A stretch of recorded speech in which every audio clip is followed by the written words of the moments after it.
We have a very special guest. Manny did $135,000 last month as of August 2024. Obviously, he was studying and learning a lot under Peak Flow, specifically Coach Trevor over here. So I'm going to pass on to Trevor right now. Trevor, what was your experience like with Manny? Kind of tell the audience, like, how'd you guys just went about like his particular e-com store? Yeah. So I think we should start with like how we even met in the first place, which is pretty interesting. So I'll let Manny take it over from here. I think he has an interesting story of like how he kind of found out about like high tech ecom, and then how we essentially met on Twitter. Yeah. So as far as me getting started in high ticket ecom, I always knew I wanted to run my own company. So every time, even when I was a kid, when people asked me, "What do you want to do when you're older?" I would always just say, run my own business. I don't know what I wanted to do. I just like the idea of running a business. My dad's a small business owner himself, so that's kind of where I got the idea that I want to do my own thing, have my own hours, and a lot more control over what I do. And I had recently graduated university and moved to London, and I was coming off of my first real job in the real world before I was doing this, and it wasn't that satisfying. So I decided I was going to move back to the U.S., and it was the perfect time to start a business. I asked my parents. I said, "Hey, I want to, try to do some kind of like online money making venture. Give me 6 to 12 months to figure something out. If it's not going well in any way, then I'll go get a real job." And I do have a little bit of background in making money online, I guess. I dabbled with a couple things. I tried like Amazon FBA, affiliate marketing. So this isn't the first thing that I did. But how it came upon like high ticket dropshipping was actually kind of funny. I was just out on a walk, and I just went on the Apple podcast and just typed in dropshipping. And the first thing that came up, yeah, actually, the first thing that came up was the Dropship Breakthrough podcast. So using that, I just figured out like what the business model was, and it made a lot more sense to me than like low ticket drop shipping. Because at the time I was thinking of going into like TikTok shop. That was all the rage, and everybody I saw, everybody was getting rich super quickly. It seemed. So that seemed like what I wanted to do. But I found this it seemed much more stable, much more like an actual business. And at this point in my life, I wanted to do something that I could get skills, I can build equity in the business I'm building, and eventually, exit it or just use it to generate cash flow to potentially do other things in the future. Now, I know this is like a little bit long-winded, but working with Trevor, that was another step. So at the time Trevor and I met, to be completely honest, my business was in a pretty vulnerable spot. Up until then, I had operated every single month at a loss, and I was kind of feeling a little hopeless. I had all this information at my fingertips. So people would be posting, free courses, just a lot of free information out there that seemed pretty good, but it was kind of hard to wade through all that information and figure out what was actually going to move the needle, forward the most. So I just, again, I went online and just typed it on Twitter, like high ticket dropshipping. And then I just started following a bunch of accounts. Trevor had some posts that I would engage with that I really liked. Then he just hopped in my DMs one day and he was like, "Hey, like I see you must be like in high ticket ecom. How are you doing? What's the journey looking like?" And I told him the truth. I told him where I was at. Then I also told him my position at the moment. I didn't have like any money to be working with a coach. So he actually just he jumped in my ads account for me and gave me like a free audit, and he gave me some advice over Loom of how I can restructure those campaigns. And every single thing he told me to do, I immediately reacted and did it right away. Then Trevor started seeing that, okay, I was pretty serious about succeeding in this space. I could take on information and act on it pretty quickly. So then he offered to work with me full time. And I mean, since we started working together, the results are night and day. Doing like the whole thing has been turned around, doing much better. So I just gotta say thank you in public to Trevor. Really appreciate you, man. You've done a lot for me, of course, but you already know that. Yeah. Thank you for the kind words, first of all. I would say I kind of knew from the beginning that you were going to succeed, because once you work with enough people, you can kind of tell really quickly like who is going to put in the work versus who's going to get the information, then like take 2 weeks to implement it. So I already knew from the beginning like 6 months or however many months from now. I think we actually documented the whole journey, which is interesting. We started on March 28th. So it's like 4 or 5 months roughly. So we documented the whole journey, like all the changes we did with your store. Yeah. And it was pretty interesting. Like I knew like 4 to 6 months from now, we would be sitting here recording this video. So, once you know work with clients that are like that, you could usually tell pretty quickly. But yeah, it's been a pleasure working with you because like basically like I explained something, he took action, then we moved on to the next step. It was just like the dream client essentially. Thank you. Thank you. Awesome. So I guess my question is like, before we started working together, where you mentioned that you were operating at a loss, and I was pretty curious, like, how many months were you running the store for before we started? Yeah, I think before we started, I was running the store for about 8 months, something around like 7, 8 months. Mhm. And during that time, I never got over like 10K a month in revenue. And I obviously didn't generate any profit the entire time. And I was kind of starting to become pretty like disillusioned with the whole process. I started questioning myself. I was like, can I actually do this? I have all this information. I'm seeing a lot of people successful, but is it me, or is it like, is this actually like a scam, and and everybody's like faking their success? Yeah. Um, I think some of the challenges I was having, or some of the clear issues I was having, for one, this is my first time running any of this kind of business. So like doing the Google ads, doing all this sort of things I didn't know how to do before. And I mentioned Google ads specifically because this is an area where I really struggled. It wasn't so much about, I think it was really more about fear in a way where, so I would increase my ad spend. And then as soon as I started spending and I wasn't getting sales right away, I would kind of freak out and I'd be like, okay, like I'm just losing a ton of money right now. So I would go and decrease the bids right away and throttle it. So it was kind of like a little yo-yo. I wasn't getting any data back, and I wasn't acting on any data. I didn't have any clear Mhm. strategy of scaling. I was just kind of like tossing more money at the problem and hoping that would fix things. I also got a couple brands on that I thought were going to do really well because they're popular brands in the space. So I only had maybe 5 brands, and I just kept, more and more asking the same brands, and nothing was really changing. So that was like some of the issues that I was having. But after the free audit that Trevor gave me, he actually um, showed me how to set up my campaigns in a more specific way, where it was in a funnel system that I had to do. So I did that. And then the other big insight that he gave me was just add many more brands. You don't actually know what's going to succeed. You might have an idea of how a brand might do, but how brand's going to actually do is a completely different thing. So you have to just get the brands on, put the ads out there and test it out to see what's going to work and what's not going to work. So a lot of the issue that I had was even with my site design, I kept building my site thinking this is something that I'm going to like, but my customers are completely different than who I am. So just kind of figuring out to serve the customer instead of just like having my own ideas and going off of that was a huge insight that helped a long way for me. Uh-huh. Got it. So I guess like in your words, and I'll go right after you, like what were the biggest bottlenecks? I know we worked on, like, getting more brands on, but there was Yeah. also a ton of work, like kind of rebuilding the store, like the foundations, offers, which was later on.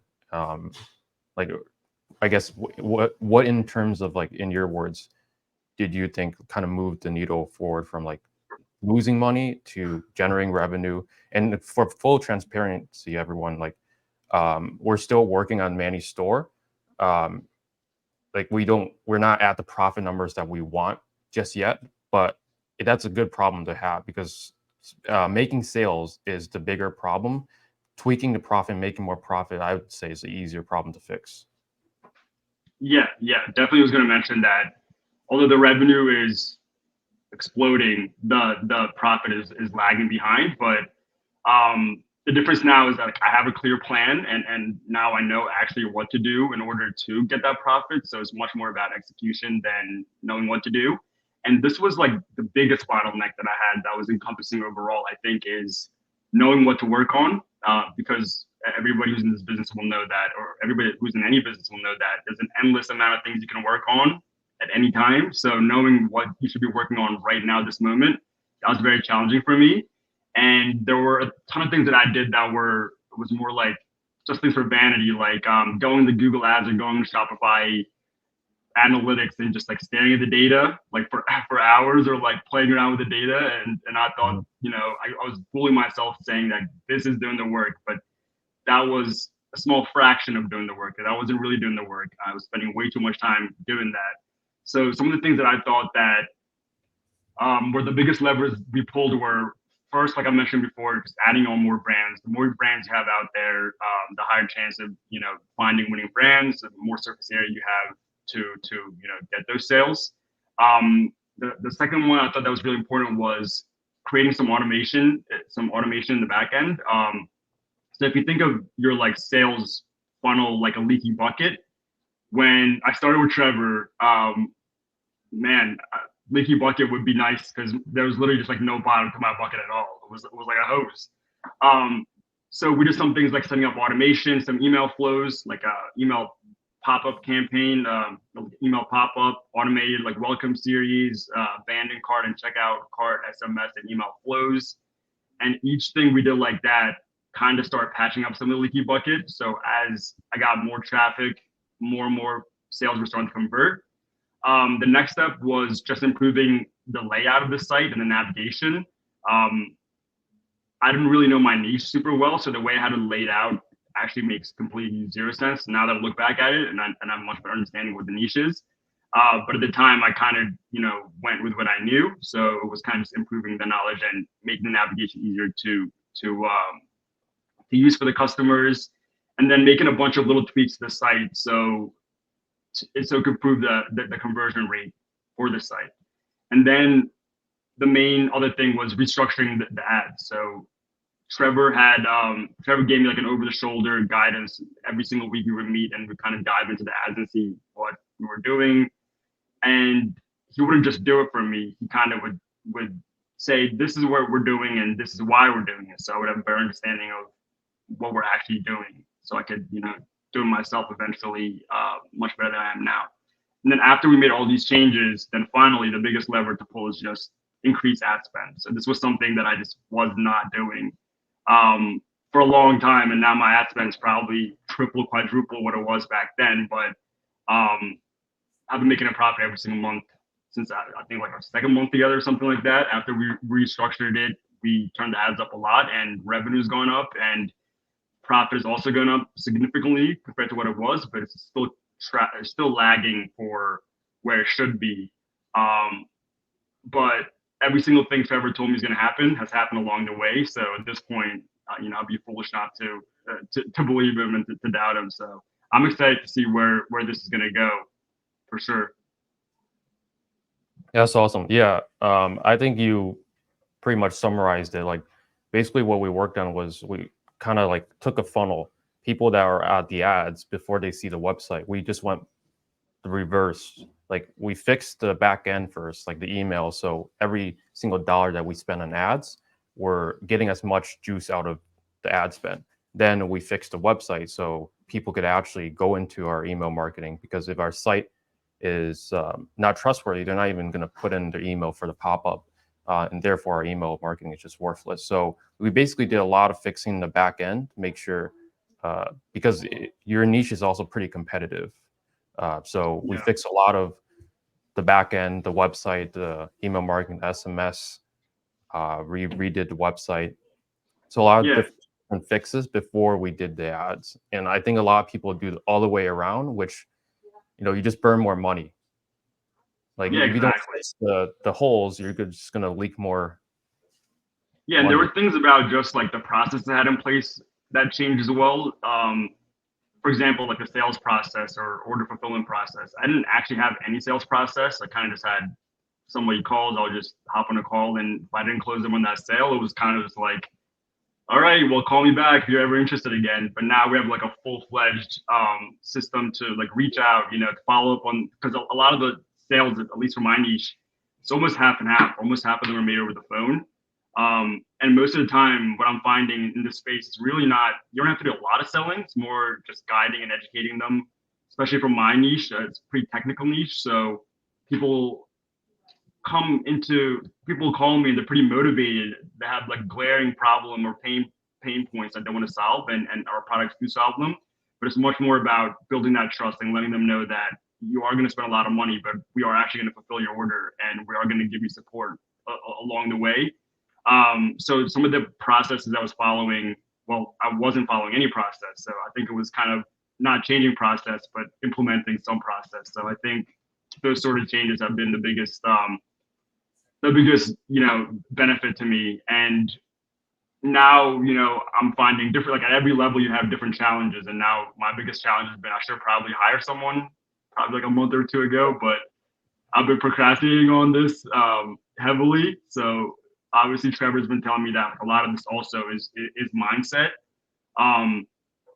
Knowing what to do is half of the battle. Actually doing what you're supposed to do is the other half. And that's the part that I'm really trying to overcome right now. And I'm finding a lot of challenge in getting myself to take action. I have no problem with doing a lot of work, but sometimes when there's something that I know will push me forward the furthest, I have a really hard time just sitting down and doing that. And right now it's like creating the SOPs for hiring. So that I'm definitely working through that right now. So there's many challenges along the way, and there's gonna be challenges every single step. That's great. You explained everything exactly like how I would. Yeah, speaking about like hiring, like up until this point, it's just been you running the whole business, which is yeah like not something I usually would recommend, but like you were able to manage to make it work. Like giving your schedule, like have you found it pretty tiring? Because when I was taking customer service calls, like some of them would come after like 10 p.m. where I usually sleep at like 9 p.m. So I would just wake up, take the calls. If I close them, if I didn't close them, so what? I would just go back to sleep. So like, how were you kind of doing it like currently yourself? I mean, I've definitely nuked any like personal social life that I have. I mean, this past year, I don't really see friends that often. I've been kind of grinding on this. So I'll take calls around the clock. There have been times where it'd be like 4 a.m. and then I'll just get like woken up from a call, but it's not so bad because at least compared to like my old job, I know everything I'm doing is to benefit me. And even if I'm not making profit up front, I know I'm like building equity into the business. And one major unique selling point that our store has compared to others, and this is probably across the board, if you're in high ticket, you want to make sure that your customer support is absolutely dialed in. My clients are often older. I would say like, I think I was just actually looking at the numbers yesterday. 75% of my clients are over 45, and they're mostly men as well. So they want to speak to a live person. So the feedback I always get is every time I call your store, I actually get to speak to a live person. And I mean, it's always me. Sometimes it's kind of funny actually when they call in, they think we're running some like big operations, and I just act like I'm like customer support help. So I'm just like, they're like, how long have you been around? I'm like, yeah, we've been doing it for some time, And I think customer service is the most important differentiator, and my clients I know for a fact really value that. They also value speaking to someone who's in the US. So I don't know like how long I can keep that part up, but so far the customer service has been the most important thing to differentiate my business. I get people are actually on the phone telling me, you know what, you might be a little bit more expensive, but I'm willing to go with you because every time I call you, you answer the phone, you give me your cell phone, you answer my texts, you answer my emails. So I know I'm in good hands with you. So I think customer service goes a long way in differentiating your business in this. I don't know how well. I think that's part of the reason why I've been reluctant to hire as well. I'm probably not really thinking about it the right way. I keep thinking like, oh well, no one could do as good a job as me, but the amount of time is going to free up for me to do other things. Even if somebody does like 70% the job that I can, it's kind of a no-brainer to actually outsource some of that help, so I can actually start engaging with some of the strategies to grow the business again. Because obviously, over the past couple of months, my job is kind of starting to turn into like a 9 to 5, where I'm not really even working anything on the business, but I'm, fulfilling orders and making sure that FedEx didn't lose the package, and someone's calling me asking me, hey, where's my tracking number, those sort of things. That's taking a lot of my time up. So I think, hiring is absolutely the next thing that I must do. I agree. Yeah, that's stuff you gotta definitely hire someone before you take the business to the next level, which is definitely going to be more exciting. I guess to recap, like, what are your goals, like where you're currently at right now, for the next 6 months? Like, you obviously want to hire someone, but what were like the next revenue goals? Do you want to be like fully removed out of the business, or like, what's your goal with? So when I actually went into this niche, I did some research, or at least the best that I could. But I didn't know that my niche was going to be so competitive. It's one of the more competitive niches, maybe the most competitive niches in the space, at least from my understanding now. But what I'm also finding, like, one thing that I'm finding is I think you can pretty much succeed in any niche, like, once you know what to do. Because now that I'm starting to understand like what to do more, it's kind of just like a process you follow, and it's systematic. It's not really about I wouldn't think about, like, if I'm going to be successful. I'm going to think about, okay, when I'm going to be successful, like, as long as I stick in. So it's much more about sticking in the game, and showing up every single day than finding quick success. So, it could be 6 months, it could be a year, it could be 2 years. If you're in it for the long haul, like, you will find success. And if that specific store doesn't blow up, you have the skill set to start another store or to apply to many different avenues of business, especially making money online. This is absolutely the future. So the people that are getting in now, it seems people think it's saturated, but you're still early. Like, you're still very early. And what I found in my niche is that although it's super competitive, the market is growing rapidly. So, even though my slice of the pie might be small, the actual pie is getting much larger. So there is more room for all of us to eat. So when I first started, I thought I wanted to do something where, I jump in the business, spend, 6 months, 12 months, completely, hire people and get myself out of it. And I'm just checking my laptop from a beach for like 15 minutes a day and doing that. But now actually being in it, I'm enjoying it much more. And I think there's scope for the business to be much larger than I expected it to be. And there's some things that I could do to really get it there. So I think I'm just excited to actually just work on the business and be, like, I'm very involved for at least the next couple of years to see how big we can get it. But I do have aspirations of doing other business. Like, I don't think this is gonna be my last business anyways, no matter how successful this gets. I'm finding that I actually just enjoy doing this every single day, and I'm finding a lot more fulfillment in my life than just the money. Because now, like, I'm living in my parents' house.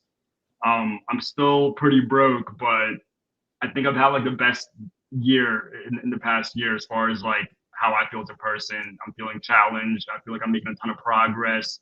So from a mental point of view, I'm just getting a lot of confidence and self-belief in myself that I can do much larger things in the future. And this is just like a foundation of starting that. So whatever success I find from this, monetarily, I'm going to use that to, do my next ventures. And if the monetary success does not come, I think I have many things I've gotten from this to kick on and just, crush whatever I do next. So I'm feeling pretty good as far as all that goes. That's good. Yeah. Yeah. I definitely agree with you. Like, even if you, for example, just fail this business, like, all the skills that you learn are indirectly transferable for any other business that you start. But like, people definitely have a misconception of, like, how big you can grow this business. Like, obviously you can grow as big as Wayfair, but, like, I don't feel like anyone that I know is going to work on this business for 30 years, because I think that's how long it's going to take for you to grow it that big, get, people investing in your company and everything like that. But yeah, those are definitely great goals for sure. I think so. To answer the next, like, 6 to 12 months, because I kind of did ramble, and that was a more a longer time horizon. So next 6 to 12 months, definitely 6 months from now, why not, double the revenue to 500? Definitely want to get to, not to 500, 250. Definitely want to get over 10K a month profit for sure. And I think that's very doable in the next 6 months. And then maybe have like one full-time person that's working with me, maybe two, 6 months from now. So like someone to do back office stuff and someone to handle sales exclusively. And then start, doing things like SEO. For my niche, I want to start building out like an installer network, which I think could pull a huge lever for me. So just kind of getting started on some of that work. That's good. Yeah, we'll definitely circle back in 6 to 12 months to see exactly, like you said, Yep. 250K. 10 likes if you want a second video, guys. Make it happen. Cool. Yeah, I guess the last final question is like, for anyone that's out there that maybe were in your shoes just 4 to 5 months ago, what would you say to people like looking on the outside? Like, should they invest, like not even into just like a coaching program? Should they just invest in themselves to get to the next level? Because a lot of people are just sitting on the sidelines and they want to make the next, like actually take their business to the next level, but they're scared that like there's something stopping them. What would you say to those people? Yeah, to those people, I would say that I think dropshipping is dead. So you should definitely not enter. Save your money. What I would say is first piece of advice is, that whole like Chinese proverb saying the best time to plant a tree was 20 years ago and the second best time is today. Like that's actually very true. So my biggest advice is to just get started. Um, you're not gonna have everything figured out before you get started. So there's no point even trying to. Like the things that I know now, there was no way of knowing that without actually going through the process of doing the work. So if you want to learn more and figure stuff out, just get started and you'll figure it out on the way. Like once you start working and once you start building momentum, that's like a very powerful thing, and that can carry you a long way. So first advice is to just get started. The second one is, and this goes for anything you want to do, whether that's business or anything in your personal life. If you want to get really good at something, the biggest shortcut you can get is go find somebody who's really good at the thing you want to be good at and just learn from them. So that's why I think for me personally, like working with a coach this time is actually open my mind to, okay, what else am I working on in my, in my life that I could potentially get a coach for who can actually expedite my learnings and the process that I'm on. I'm just thinking back before I met Trevor, and it was just like it's such a no-brainer. It's like one of the biggest. It's probably the single biggest thing that I've done for my business was directly working with someone. So don't be shy about making that investment. It might seem like a ton of money up front, but you're guaranteed to make that back. As long as you like, if you won't quit, the only thing that's going to stop you from succeeding is basically you quitting. So find a mentor, learn from them, and yeah, and the rest will be history. Like I guarantee it, honestly, I have no doubt. Amazing. Yeah, like I agree with you. Like nowadays, like if I want to learn something, I'm always just looking for who's the best in the industry so I can learn directly from them, take the shortcut. Yeah, But and then like there's so anywhere. much. Yeah, exactly. There's so much information online um that you can follow, but that only gets you so far. There are many like nuances within doing the business that you can only actually get from speaking with someone, not just from watching a video, like having follow-up questions and really getting into it. And because every niche is different, although the general principles you're being taught apply to every niche, like how you apply them and how they work is going to differ depending on what niche you're in. So having that like hands-on person you can actually not only like tells you, okay, this is what you should do in this situation, but also just brainstorms with you. So it's not like Trevor's telling me everything to do and I'm just blindly listening. Like I can give my feedback, and it's more like a partnership, and it's like you're working with someone instead of someone that dictating from the top saying you have to do this, and if you don't do it this way, it won't work. There are many different ways to get to the same goal. So it's more like collaborative approach, which is really what I like. Right. Makes sense. So yeah, that wraps up. Marcus, did you have any other comments, questions for Manny? It was Thank you for like just sharing your whole story. Like it was very inspiring. Like I had very similar like upbringing as you. Like, I started so many businesses, and what got me to next level is I invested in a mentorship as well years ago. So similar story to you. But Marcus, did you have any other final comments before we wrap it up? Yeah, one of the things that I wanted to say as like this was going on, I felt like we all had one thing in common, and it's like we just keep on going. And I think that's very important to let someone know, especially when they're first a beginner trying to get into the online business. I want to let you guys know that the results that Manny has gotten so far, everything that he's done, it's his result of consistent grind every day, brick by brick. I think a lot of people coming in look into online businesses trying to get rich just like that. But what they also don't see is like there's proper planning to it. Like you want to get to a certain level, but there's also steps and guidances, which having a mentor, especially someone as like veteran and experienced as Trevor, could really kind of just tell you, oh, maybe don't go here, like just go here. It might be a little like the better route. And having mentor guidance, that's something, really amazing. So thank you so much, Manny. If you guys found value, like, comment, subscribe, and we'll see you guys all in the next one. Sounds good, guys.